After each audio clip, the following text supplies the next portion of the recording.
kairing lubering sugata pakurmatan tinar buka jroning wardaya angsung puja hastawa puji hastuti hastungkara kunjuk mring ngarsaning Gusti kang murbeng dumadi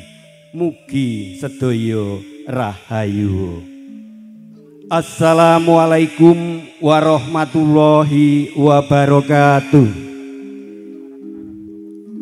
Salam, Om Swastiastu, Namo Buddhaya, Salam Rahayu. Sih tentrem rahayu. Nuwun inggih awit saking sih wilasaning Gusti ingkang murbeng dumadi. Mugi tumedhak tumanduk ing jiwangga andika sedaya dalasan kula waradin sagung dumadi. Hangengeti yen to panjenengan sedaya lan kula mung jejering titah sawantah jalma manungsa limrah ingkang pinurba dening Gusti ingkang Maha Mirah. Pramila datan supe sumangga age-age DP sumending pepadane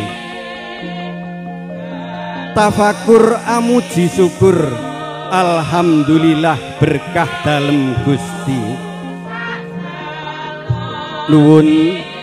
para aji sepuh sesepuh tuwin pini sepuh ingkang sampun sepi sepening sopana ingkang pantes pinundi so kinabekten para pangemban pangembating praja ing Kalurahan Purwoharjo linangkung panjenenganipun Bapak Raden Ari Wibowo ahli madya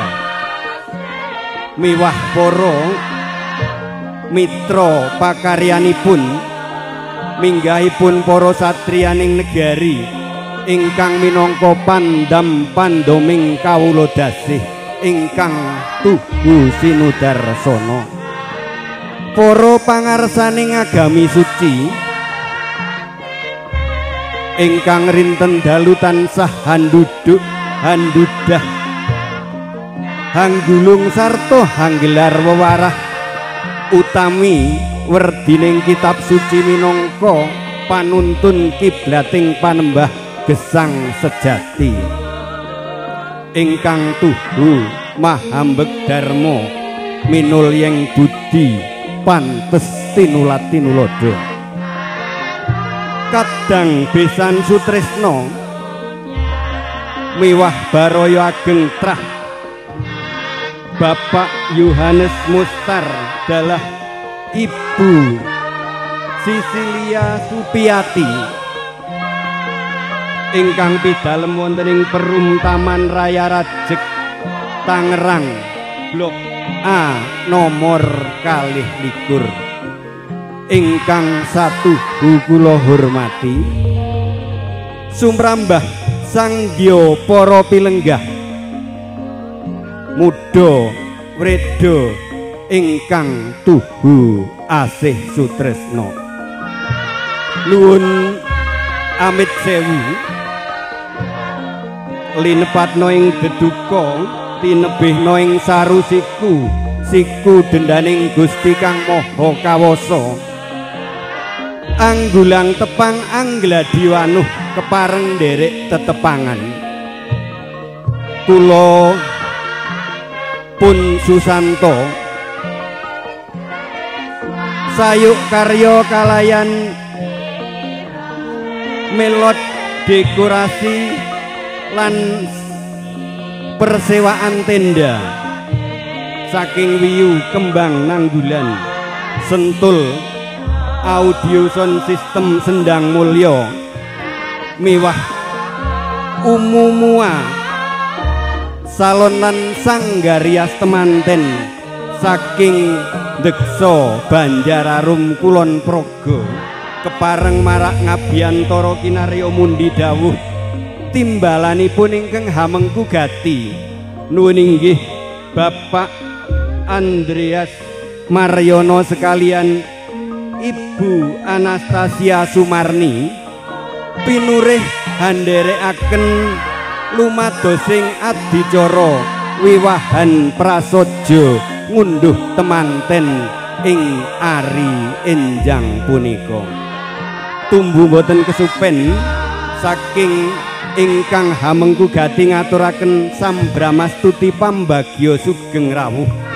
saha sugeng pinarak ing palenggahan kanthi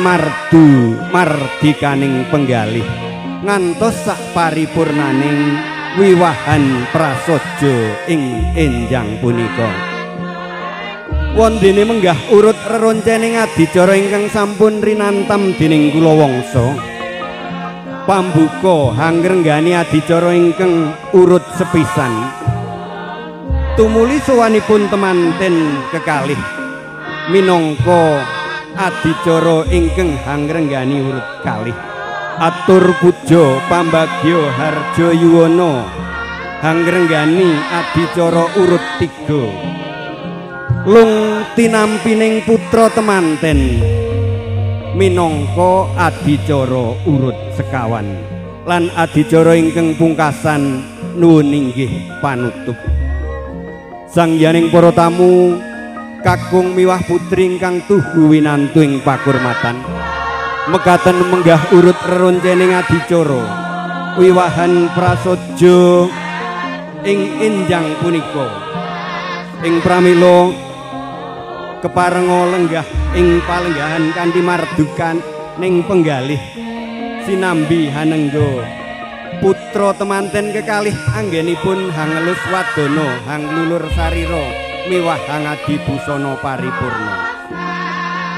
nuwun